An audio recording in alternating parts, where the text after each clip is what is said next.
बिस्मिल्लाहिर्रहमानिर्रहीम।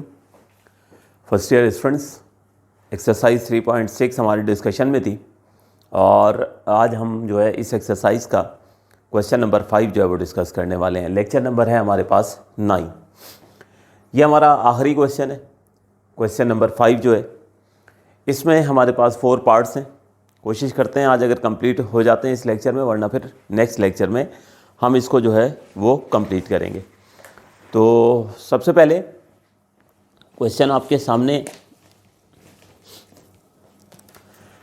हमसे ये कहा जा रहा है कि फाइंड द कंडीशन। एक कंडीशन हमें डिटरमाइन करने के लिए कह रहे हैं कि आप वो कंडीशन डिटरमाइन करें that one root of this equation may be additive inverse of each other. एक क्वाड्रेटिक इक्वेशन हमें गिवन है और हमसे ये कहा जा रहा है कि आप एक ऐसी कंडीशन डिटरमाइन करो कि जो दोनों रूट्स हैं, क्योंकि क्वाड्रेटिक इक्वेशन के 2 रूट्स होते हैं, दोनों रूट्स जो हैं वो एक दूसरे का एडिटिव इनवर्स हो जाए। ठीक है, तो सबसे पहले हम एक काम करते हैं कि हम मान लेते हैं कि ये जो इस वक्त क्वाड्रेटिक इक्वेशन है, इसके जो 2 रूट्स हैं, एक को हम कहते हैं अल्फ़ा और एक को हम कहते हैं बीटा। और यकीनन इस पूरी एक्सरसाइज में आप देख रहे हो एक ही पैटर्न चल रहा है कि अल्फ़ा और बीटा सपोज करने का मकसद क्या होगा कि ताकि हम सम ऑफ द रूट यानी अल्फ़ा प्लस बीटा और product of the root alpha beta की वैल्यू निकाल लेंगे। उसके बाद फिर आगे प्रॉब्लम को जो है वो हम सॉल्व करेंगे। तो सॉल्यूशन का आगाज़ करते हैं। सबसे पहले हम लिख लेते हैं कि if alpha beta are the roots of equation A X square plus B X plus C equals to 0। अगर अल्फ़ा और बीटा इस इक्वेशन के रूट्स हैं तो यकीनन अल्फ़ा प्लस बीटा यानी सम ऑफ द रूट ये हो जाएगा माइनस बी अपॉन ए के बराबर, और अल्फ़ा इंटू बीटा यानी प्रोडक्ट ऑफ द रूट ये हो जाएगा सी अपॉन ए के बराबर। ठीक, तो माइनस बी अपॉन ए फार्मूला होता है। तो बी कहते हैं एक्स के कोफिशिएंट को जो इस वक्त बी ही है, ए कहते हैं स्क्वायर वाली टर्म के कोफिशिएंट को जो ए ही है। ठीक है ना, इसी तरह product of the root C upon A होता है, तो सी कांस्टेंट को कहते हैं, तो सी की वैल्यू सी ही है। इसी तरह ए स्क्वायर वाली टर्म के कोफिशिएंट को कहते हैं वो ए ही है। ठीक है ना, तो इसलिए कोई इसमें चेंजेस करने की ज़रूरत नहीं हुई। तो फौरी तौर पे हमें अल्फ़ा प्लस बीटा और अल्फ़ा बीटा की वैल्यू मिल गई। अब ये 4 पार्ट्स हैं हमारे पास, हमें कंडीशन डिटरमाइन करनी है। कंडीशन याद रखिएगा, ये जो कोफिशिएंट्स होते हैं ना, इसका एक रिलेशन होता है। तो आपसे कह रहे हैं कि आप एक ऐसी कंडीशन डिटरमाइन करो कि इस इक्वेशन के दोनों रूट्स जो है ना अल्फ़ा और बीटा एक दूसरे का एडिटिव इनवर्स हो जाएं। तो देखिए, सबसे पहले अब हमें समझने की ज़रूरत है कि रूट्स एडिटिव इनवर्स कब होते हैं, उसकी कंडीशन समझ लेते हैं। उसके बाद फिर प्रॉब्लम तो बहुत आसानी से सॉल्व हो जाएगा। अच्छा, इसमें पार्ट 3 से आगाज़ करने की वजह यह है कि पार्ट 3 एडिटिव इनवर्स है और पार्ट 4 जो है, पार्ट 4 वो हमारे पास जो है वो मल्टीप्लिकेटिव इनवर्स का है। ठीक है, तो पहले ज़रा इजी वाले पार्ट्स कर लेते हैं, उसके बाद फिर पार्ट 1 और पार्ट 2 भी यकीनन हम डिस्कस करेंगे। तो देखिए, एडिटिव इनवर्स अगर मैं आपसे कहूँ कि जी एडिटिव इनवर्स जो है वो 2 का बताइए, ठीक है, तो इसका मतलब मैं आपसे पूछ रहा हूँ कि पॉजिटिव 2 का एडिटिव इनवर्स बताइए। तो पॉजिटिव 2 का एडिटिव इनवर्स हो जाएगा नेगेटिव 2। मैं आपसे कहूँ कि आप 3 का एडिटिव इनवर्स बताइए तो हो जाएगा -3। मैं कहूँ कि 4 का एडिटिव इनवर्स बताइए तो आप क्या दोगे -4। तो एडिटिव इनवर्स किसी भी नंबर का कैसे मिलता है, उसकी साइन चेंज कर देने से। नंबर वही होता है, उसकी साइन चेंज कर देते हैं। तो हमसे कह रहे हैं कि आप वो कंडीशन डिटरमाइन करो कि दोनों रूट एक दूसरे का एडिटिव इनवर्स हो जाएं, यानी दोनों नंबर्स जो हैं वो आपस में न्यूमेरिकली बराबर हो जाएं। दोनों नंबर्स आपस में न्यूमेरिकली बराबर हो जाएं। फ़र्क जो है वो किस चीज़ का हो, फ़र्क जो है वो साइन का हो। तो इसका मतलब ये हुआ कि हमारे पास जो है आपसे कहा जा रहा है कि अब वो कंडीशन डिटरमाइन करो कि दोनों रूट्स एक दूसरे का एडिटिव इनवर्स हो जाएं। तो दोनों रूट्स अगर एडिटिव इनवर्स हैं तो इसका मतलब ये हुआ कि दोनों रूट्स जो हैं वो न्यूमेरिकली क्या होंगे, इक्वल होंगे ना, न्यूमेरिकली इक्वल होंगे। फ़र्क सिर्फ किस चीज़ का होगा, साइन का फ़र्क होगा। अगर ये प्लस है तो ये क्या हो जाएगा, ये माइनस हो जाएगा। इसका मतलब ये हुआ कि दोनों रूट्स के एडिटिव इनवर्स होने के लिए आपको अल्फ़ा की जगह क्या पुट करना होगा, माइनस बीटा पुट करना होगा। ये कंडीशन हमने डिटरमाइन कर ली, क्योंकि एडिटिव इनवर्स की प्रॉपर्टी ये होती है, एडिटिव इनवर्स की खूबी ये होती है कि नंबर्स हमेशा न्यूमेरिकली इक्वल होते हैं, साइन का फ़र्क होता है। तो इस वक्त तो हमारे पास इस इक्वेशन के रूट्स में हमने मान लिए ना कि अल्फ़ा और बीटा है, ठीक है।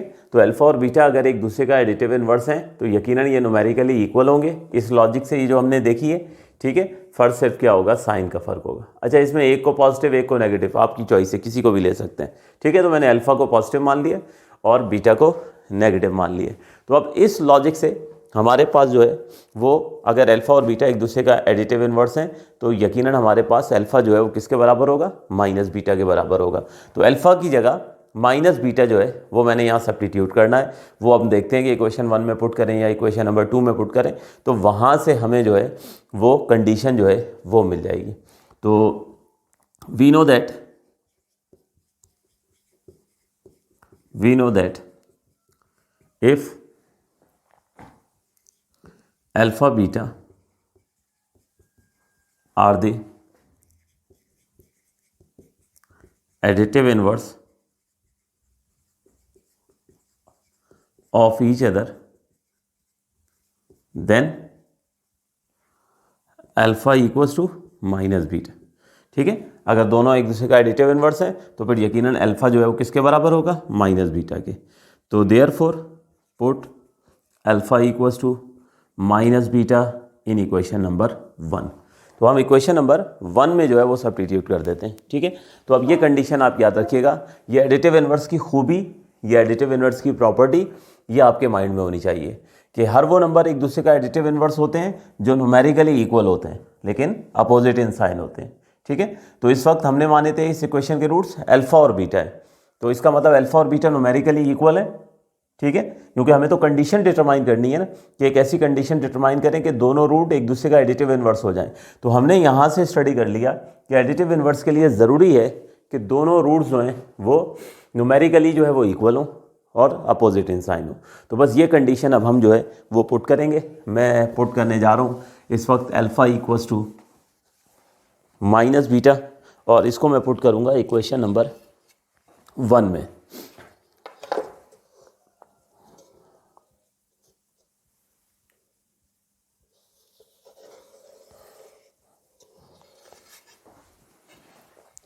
तो put alpha equals to minus beta in equation number 1। तो देयरफॉर यहाँ पर अल्फा की जगह हम माइनस बीटा पुट करते हैं, तो ये हो गया minus beta plus beta is equals to minus B upon A. ये बीटा से बीटा कैंसिल होगा, 0 equals to minus B upon A. अब आप क्या करो, क्रॉस मल्टीप्लाई करो, तो 0 वहाँ जाके जो है 0 से जाके ए जो है वहाँ जाके मल्टीप्लाई हो जाएगा, ठीक है। एक स्टेप चलो कर देते हैं, तो 0 multiply by A equals to minus B, यानी माइनस बी इक्वल्स टू 0। और अब ये माइनस की साइन आप इस तरफ शिफ्ट कर देते हो तो हमारे पास जो है वो माइनस 0 हो जाता है। तो 0 के साथ तो प्लस माइनस की हैसियत कोई नहीं है, तो आप डायरेक्ट लिख दोगे b इक्वल्स टू 0। तो ये बेटे हमने फाइनली जो है वो कंडीशन डिटरमाइन कर ली है। यानी अगर कोई भी क्वाड्रेटिक इक्वेशन आपके पास हो और उसमें आपको ये नज़र आ रहा हो कि ये b की वैल्यू 0 है, यानी यूँ कह लीजिए कि ये x वाली टर्म मिसिंग हो, ठीक है ना। मैं एग्जांपल अभी देता हूँ। तो उस इक्वेशन के रूट्स क्या होते हैं, हमेशा एक दूसरे का एडिटिव इनवर्स होते हैं। तो यही हमें कंडीशन डिटरमाइन करने के लिए कहा गया था कि आप वो कंडीशन डिटरमाइन करें कि दोनों रूट्स एक दूसरे का जो है वो एडिटिव इनवर्स हो जाएं। तो कंडीशन क्या आई है, b इक्वल्स टू 0। जैसे मसलन मैं आपको समझाता हूँ। देखिए एक क्वाड्रेटिक इक्वेशन है, हमारे पास X square minus 2x minus 9 equals to 0, ठीक है। ये क्वाड्रेटिक इक्वेशन है। इस वक्त ये b की वैल्यू -2 है, ठीक है, या +2 लिख लें, जब भी कोई फर्क नहीं पड़ता। देखिए हमने कंडीशन ये डिटरमाइन की है कि अगर किसी क्वाड्रेटिक इक्वेशन में b की वैल्यू 0 हो जाए तो रूट्स क्या होते हैं, एक दूसरे का एडिटिव इनवर्स होते हैं। ये देखिए मैं यहाँ क्या कर रहा हूँ, इस क्वाड्रेटिक इक्वेशन में ये b की वैल्यू 0 रख रहा हूँ, ठीक है। अब इस क्वाड्रेटिक इक्वेशन को मैं सॉल्व करता हूँ, तो ये X square plus 0 minus 9 equals to 0 हो जाएगा। X square minus 9 equals to 0 हो जाएगा। एक्स स्क्वायर इक्वल्स टू 9 हो जाएगा। अब आप रूट जो है वो अप्लाई करें बोथ साइड पे, तो ये देखिए x की वैल्यू +-3 आ जाएगी। x की वैल्यू +-3 आने का मतलब ये हुआ कि एक रूट जो है वो +3 आया और एक रूट क्या आया, -3 आया। तो हो गए ना दोनों एक दूसरे का एडिटिव इन्वर्स। लेकिन ये एडिटिव इन्वर्स कब हुए? जब ये देखें आपके सामने मैंने इस क्वाड्रेटिक इक्वेशन में b की वैल्यू 0 पुट की। ये वेरीफाई सिर्फ एक कॉन्सेप्ट बिल्डिंग के लिए मैंने आपको बताया, ठीक है, ताकि आपको आइडिया हो जाए कि हमें इस क्वेश्चन में इस पार्ट में डिटरमाइन क्या करना था। तो हमें कहा गया था कि कोई भी क्वाड्रेटिक इक्वेशन है दुनिया की, आप एक ऐसी कंडीशन डिटरमाइन कर लो जनरली कि जब वो कंडीशन अगर कोई भी क्वाड्रेटिक इक्वेशन सेटिस्फाई करती हो तो उसके रूट्स हमेशा एडिटिव इन्वर्स हो जाए, ठीक है। तो ये हमने हमेशा के लिए डिटरमाइन कर लिया है कि दुनिया की कोई भी क्वाड्रेटिक इक्वेशन है, अगर b उसमें 0 हो जाए, b का मतलब कोफिशिएंट ऑफ x जो है वो 0 हो जाए, तो उसके रूट्स जो होंगे ना वो हमेशा क्या होंगे? एक दूसरे का एडिटिव इन्वर्स होंगे। तो ये एक सिंपली समझाने के लिए मैंने एग्जाम्पल भी दे दी, यकीनन कोई वेरीफाई हमें एग्जाम में नहीं करना। नोट कीजिए, फिर पार्ट 2 करते हैं।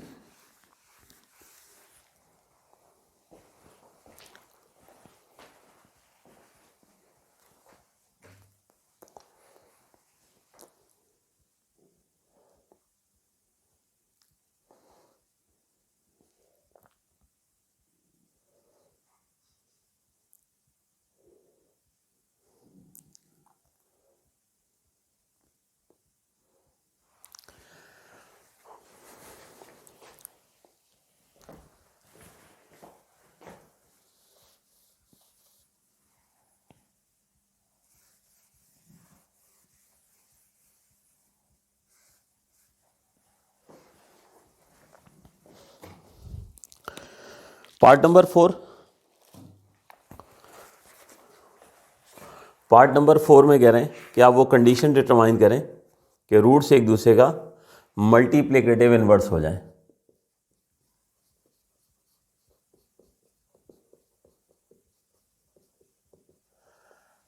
मल्टीप्लिकेटिव इन्वर्स हो जाए, वो कंडीशन डिटरमाइन करनी है। जिस तरह एडिटिव इन्वर्स के लिए अभी हमने कंडीशन डिटरमाइन कर ली ना कि किसी भी क्वाड्रेटिक इक्वेशन में अगर b 0 हो जाए, ठीक है, तो याद रखिएगा b हमेशा जो है वो कोफिशिएंट ऑफ x होता है। किसी भी दुनिया की अब क्वाड्रेटिक इक्वेशन में ये b 0 हो जाए, यानी ये x वाली टर्म यूँ इन शॉर्ट कह लीजिए मिसिंग हो, ठीक है, सिर्फ स्क्वायर वाली टर्म और कांस्टेंट हो, तो उसमें ये रूट्स हमेशा क्या होंगे? एक दूसरे का एडिटिव इन्वर्स होंगे। तो अब हम बढ़ते हैं पार्ट नंबर 4 की तरफ। हमसे कह रहे हैं कि रूट एक दूसरे का मल्टीप्लिकेटिव इन्वर्स हो जाए। तो पहले तो हमने उसी तरह मान लेना है कि अगर अल्फ़ा और बीटा इस इक्वेशन के रूट्स हैं, ठीक है, तो यकीनन अल्फ़ा प्लस बीटा तो हो जाएगा -b/a और अल्फ़ा बीटा हो गया c/a के बराबर।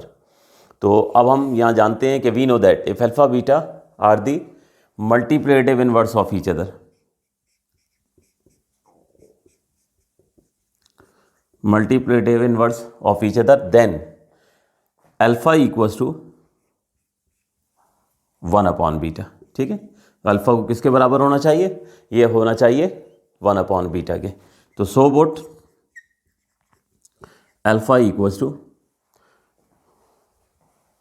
1/बीटा इन इक्वेशन नंबर 2। अब इसकी लॉजिक समझ लीजिए। देखिए, जिस तरह से एडिटिव इन्वर्स होने के लिए अभी हमने प्रीवियस पार्ट में क्या किया था कि हमने अल्फ़ा की जगह -बीटा पुट किया था, ठीक है।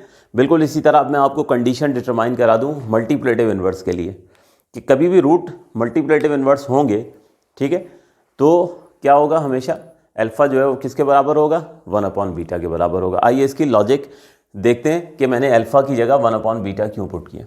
देखो, बड़ी सिंपल सी बात है। मैं आपसे कहूँ कि एक नंबर है 2, आप उसका मल्टीप्लिकेटिव इन्वर्स बताएं, तो उसका मल्टीप्लिकेटिव इन्वर्स होगा 1/2, ठीक है। एक नंबर है हमारे पास 3, उसका मल्टीप्लिकेटिव इन्वर्स होगा 1/3। एक नंबर है 4, उसका मल्टीप्लिकेटिव इन्वर्स है 1/4। अब मल्टीप्लिकेटिव इन्वर्स की खूबी देख लो, ठीक है। जिस तरह एडिटिव इन्वर्स की तुम्हें प्रॉपर्टी क्या बताई थी, खूबी क्या बताई थी कि एडिटिव इन्वर्स वो नंबर्स होते हैं जो न्यूमेरिकली इक्वल होते हैं, ठीक है, लेकिन सिर्फ अपोजिट इन साइन होते हैं। अब मल्टीप्लिकेटिव इन्वर्स की खूबी जो है वो जान लो। देखो, मल्टीप्लिकेटिव इन्वर्स वो दो नंबर एक दूसरे का मल्टीप्लिकेटिव इन्वर्स कहलाते हैं कि जिनको अगर हम मल्टीप्लाई कर दें तो आंसर 1 आ जाए। वो दो नंबर एक दूसरे का मल्टीप्लिकेटिव इन्वर्स कहलाते हैं कि जिनको मल्टीप्लाई करने से आंसर 1 आ जाए। तो 2 और 1/2 चूँकि एक दूसरे का मल्टीप्लिकेटिव इन्वर्स हैं, इसलिए इनको मल्टीप्लाई करने से आंसर 1 आ रहा है। चूँकि 3 का मल्टीप्लिकेटिव इन्वर्स 1/3 है, क्यों है? क्योंकि इनको मल्टीप्लाई करने से आंसर 1 आ रहा है। 4 का मल्टीप्लिकेटिव इन्वर्स 1/4 है, क्यों है? क्योंकि इनको मल्टीप्लाई करने से आंसर 1 आ रहा है। इसका मतलब ये हुआ कि वो दो नंबर्स हमेशा मल्टीप्लेटिव इन्वर्स कहलाएंगे एक दूसरे का कि जब उनको मल्टीप्लाई करने से रिजल्ट क्या आ जाए, 1 आ जाए। यानी दुनिया के वो नंबर्स जिनको आपस में मल्टीप्लाई करने से रिजल्ट 1 आ जाए, वो नंबर्स एक दूसरे का मल्टीप्लेटिव इन्वर्स कहलाते हैं।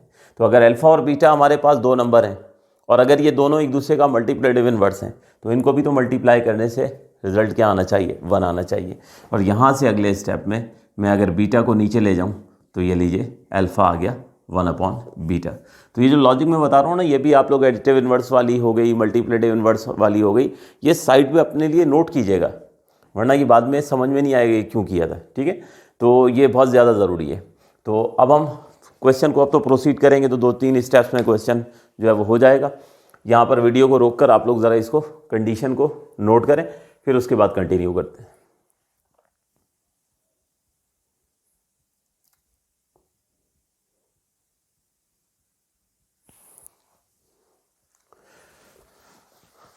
ओके, तो एडिटिव इन्वर्स के लिए अल्फ़ा की वैल्यू हमने -बीटा सब्स्टिट्यूट की थी और मल्टीप्लेटिव इन्वर्स के लिए हम अल्फ़ा की वैल्यू 1/बीटा पुट करेंगे। लेकिन एक बात याद रहे कि देखिए, ज़रूरी नहीं होता है कि हमेशा हर क्वेश्चन में ये दोनों जो है सम ऑफ द रूट भी इस्तेमाल हो, प्रोडक्ट ऑफ द रूट भी इस्तेमाल हो। अच्छा, आपको ये भी नहीं मालूम होगा कि क्वेश्चन में कौन सी वाली इस्तेमाल होने वाली है, तो आप करोगे क्या कि जब क्वेश्चन की इब्तदा करोगे ना, तो याद रहे आप सम ऑफ द रूट और प्रोडक्ट ऑफ द रूट निकालोगे, तो जब भी दोनों निकालोगे, फिर उसके बाद कंडीशन के हिसाब से आप देखोगे कि कौन सी यूटिलाइज़ करनी है, फिर जो भी यूटिलाइज़ करनी होगी उसको आप लोग जो है वो इस्तेमाल कर लोगे। ठीक है ना, नीड के हिसाब से। तो चूँकि एडिटिव इन्वर्स हमने इससे पहले पार्ट किया है, तो आप देखो ये एडिशन वाली इक्वेशन काम आई थी। एडिटिव इन्वर्स के लिए एडिशन वाली इक्वेशन काम आई थी, सिर्फ एक इक्वेशन से ही काम चल पड़ा। ये असल में पार्ट 3 और 4 सिंपल क्वेश्चन थे, इसलिए इनको मैंने पहले करवा रहा हूँ। इसी तरह से अब यहाँ मल्टीप्लेटिव इन्वर्स की बात हो रही है ना, तो ये मल्टीप्लिकेशन वाली कंडीशन काम आएगी। अभी इसके बाद आप देखोगे जब हम बाकी पार्ट्स करेंगे, पार्ट 1 और 2, तो उसमें फिर बोथ इक्वेशंस जो हैं वो 1 बाय 1 यूटिलाइज होंगी जब आप कंडीशन तक पहुँचोगे। तो एनीवे, अब तो कुछ भी नहीं रहा, बस अल्फ़ा की जगह 1/बीटा हम पुट करते हैं इक्वेशन नंबर 2 में। तो पुट अल्फ़ा इक्वल्स टू 1/बीटा इन इक्वेशन नंबर 1 लिख चुका हूँ मैं, तो दोबारा लिखने की ज़रूरत अब नहीं है। पुट करते हैं बस डायरेक्टली अल्फ़ा की वैल्यू 1/बीटा into beta equals to C/A। तो ये बीटा से बीटा कैंसिल हो गया, 1 हो गया C/A के। अब यहाँ से क्रॉस मल्टीप्लाई कर दें तो A इक्वल्स टू C। ये लीजिए, ये कंडीशन हमारे पास डिटरमाइन हो गई।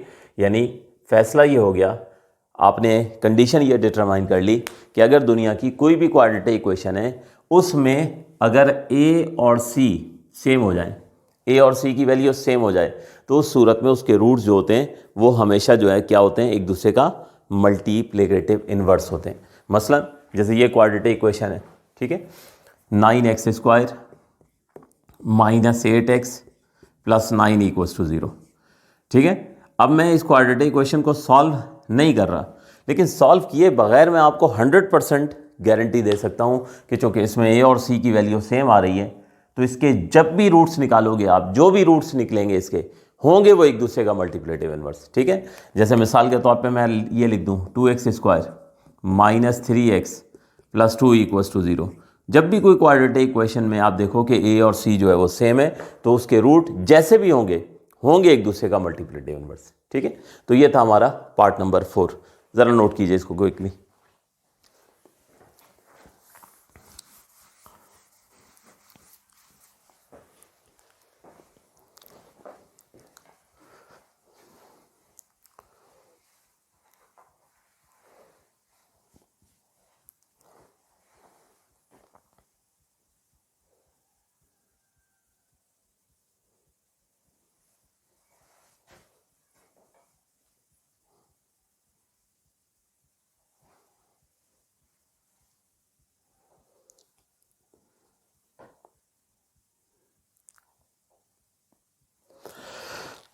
जी, तो होप सो आप लोगों ने नोट कर लिया होगा। अब आते हैं हम बाकी पार्ट्स की तरफ। तो एडिटिव इन्वर्स के लिए हमें कहा गया, तो एडिटिव इन्वर्स के लिए क्या कंडीशन हमने डिटरमाइन की, B = 0। ठीक है, फिर हमें कहा गया मल्टीप्लेटिव इन्वर्स, तो मल्टीप्लेटिव इन्वर्स के लिए क्या कंडीशन हमने निकाली, ए इक्वल्स टू सी, यानी ए और सी अगर सेम हो जाएंगे तो रूट्स हमेशा जो होंगे वो एक दूसरे का मल्टीप्लेटिव इन्वर्स होंगे। अब चलते हैं हम part number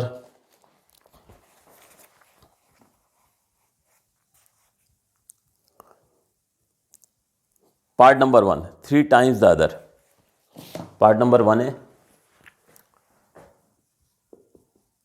3 times the other, यानी बड़ा सिंपल है कि एक रूट दूसरे का 3 टाइम हो जाए। ठीक है, तो हमारे पास जो है यहाँ पर आप डायरेक्ट लिख देंगे क्योंकि कंडीशन हमें गिवन है कि आप वो कंडीशन डिटरमाइन कर लो कि एक रूट दूसरे का 3 टाइम्स हो जाए। ठीक है, यानी अल्फ़ा जो है वो बराबर हो जाए 3 बीटा के, या बीटा इक्वल्स टू 3 अल्फ़ा ले लें, वो आपकी चॉइस है, दोनों से कोई फ़र्क नहीं पड़ता, आंसर सेम आएगा। तो सबसे पहले कंडीशन क्या गिवन है कि अल्फ़ा जो है वो किसके इक्वल है, 3 बीटा के, रूट एक दूसरे का 3 टाइम्स हो जाए। तो अब ये अल्फ़ा की वैल्यू 3 बीटा जो है ये आपने कहाँ पुट कर देनी है, इक्वेशन 1 में भी, ये आपने कहाँ पुट कर देनी है, इक्वेशन 2 में भी। ठीक है, तो अब हम सबसे पहले अल्फ़ा की जगह जो है वो 3 बीटा हम पुट करते हैं इक्वेशन नंबर 1 में। अब इसमें आप देखोगे कि दोनों इक्वेशंस में पुट करना पड़ेगा, 1 में भी और 2 में भी, जब जाके कंडीशन जो है वो निकलेगी। पार्ट 3 और 4 करवाने का मकसद यही था, एडिटिव इन्वर्स की जब उन्होंने बात की ना कि रूट्स एक दूसरे का एडिटिव इन्वर्स हो जाए तो सिर्फ एडिशन वाली काम आई, जब मल्टीप्लेटिव इन्वर्स कहा तो मल्टीप्लिकेशन वाली काम आई। अब कह रहे हैं रूट 3 टाइम्स हो जाए, तो अब दोनों को यूटिलाइज करके कॉम्बिनेशन बनेगा और देन फिर हम कंडीशन तक जो है वो पहुँचेंगे। तो पहले हम अल्फ़ा की वैल्यू 3 बीटा हम इक्वेशन 1 में पुट करते हैं। ठीक है, तो यहाँ अल्फ़ा की जगह हम 3 बीटा पुट करने जा रहे हैं, तो ये हो जाएगा 3 beta plus beta equals to minus B upon A. तो 3 बीटा प्लस बीटा हो जाएगा 4 beta equals to minus B upon A. अगले स्टेप में बीटा जो है ये हो गया माइनस बी अपॉन 4a। ये हमने यहाँ से बीटा की वैल्यू जो है वो निकाल ली। अब इसी तरह ये अल्फ़ा इक्वल्स टू 3 बीटा जब हम पुट करेंगे ना इक्वेशन नंबर 2 में, तो एक वक्त आएगा हमें बीटा की वैल्यू की ज़रूरत होगी, तो फिर ये हम रिप्लेस करके और वहाँ से फिर हम जो है वो रिज़ल्ट जनरेट कर लेंगे, वो कंडीशन जनरेट कर लेंगे। तो अब हम अल्फ़ा की वैल्यू 3 बीटा पहले हमने इक्वेशन नंबर 1 में पुट की थी, अब यहाँ इक्वेशन नंबर 2 में जो है वो हम पुट करते हैं। Now put alpha equals to 3 beta in equation number 2। तो यहाँ पर हम अल्फ़ा की वैल्यू 3 बीटा पुट करते हैं, तो therefore 3 beta into beta equals to C over A. तो ये हमने यहाँ पर अल्फ़ा की जगह वैल्यू जो है वो पुट कर दी है। अब अगले स्टेप में हमारे पास यहाँ पे ये हो जाएगा 3 beta square equals to C upon A. अब कंडीशन जो मैंने आपसे कहा था ना कि इस क्वेश्चन में जो भी आपको कंडीशन डिटरमाइन करनी है, तो वो कंडीशन तो होनी चाहिए, रिलेशन होता है कोफिशिएंट्स का। तो यहाँ पे आप देख रहे हो कि ठीक है, बाकी सी भी है, ए भी है, 3 कांस्टेंट है, लेकिन बीटा की वैल्यू अगर आपने पहले से नहीं निकाली भी होगी तो फिर आप कंडीशन तक नहीं पहुँच पाएंगे, यानी condition in term of alpha और बीटा नहीं होगी। ठीक है, वो हमने खुद एज्यूम किए थे कि उसके रूट्स अल्फ़ा और बीटा है। तो अब ये बीटा की वैल्यू हम यहाँ पे पुट कर देते हैं, तो put put beta equals to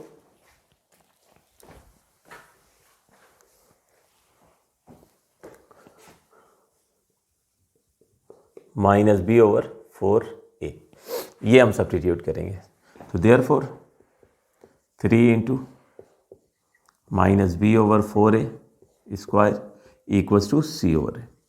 तो ये यहाँ पे बीटा की वैल्यू जो है वो सब्स्टिट्यूट कर दी माइनस बी ओवर 4a। बस अब सिंप्लीफाई करना है और एक मोस्ट सिंप्लीफाइड फॉर्म जो है वो लेकर आ जाते हैं, तो आंसर हमें मिल जाएगा। तो 3 एज इट इज़ आया, माइनस तो एलिमिनेट हो जाएगा इवन पावर की वजह से, जब आप पावर्स को सॉल्व करोगे तो ये बी स्क्वायर हो जाएगा। इसी तरह 4 पे स्क्वायर आएगा तो 16 और ए पर स्क्वायर आ जाएगा। ठीक है, और राइट हैंड साइड जो है वो सी अपॉन ए आ गई। अब हम क्या करते हैं कि क्रॉस मल्टीप्लाई कर लेते हैं, 3b square equals to C upon A as it is और 16a स्क्वायर हो गया। ठीक है, क्रॉस मल्टीप्लाई करके इधर ले आए। अब यहाँ a से a की एक पावर जो है ये कैंसिल हो गई, तो हमारे पास 3b square equals to 16ac। ठीक, ये बेटे फाइनली हमारे पास जो है वो कंडीशन आ गई है। यानी अगर किसी भी क्वाड्रेटिक इक्वेशन में ये कंडीशन सेटिस्फाई हो जाती है ना, यानी उसका 3b² 16ac के बराबर हो जाता है, तो उस सूरत में उसका रूट जो होगा वो हमेशा क्या हो जाएगा, उसका 3 टाइम्स हो जाएगा। तो लॉजिक को समझ लीजिए, ज़रूरी तो नहीं है ना एग्जामिनर आपको अल्फा इक्वल्स टू 3 बीटा ही दे, 3 टाइम्स के बजाय 4 टाइम्स कर दे, 5 टाइम्स कर दे, ठीक है। तो आपने देखा कि 3 टाइम्स का मतलब क्या था, अल्फा की वैल्यू 3 बीटा हमने पुट की, लेकिन याद रहे कि देखें आप इसमें दोनों इक्वेशंस को जो है वो हमने यूटिलाइज करना पड़ा। नोट कीजिए, फिर आगे बढ़ते हैं, एक पार्ट और है।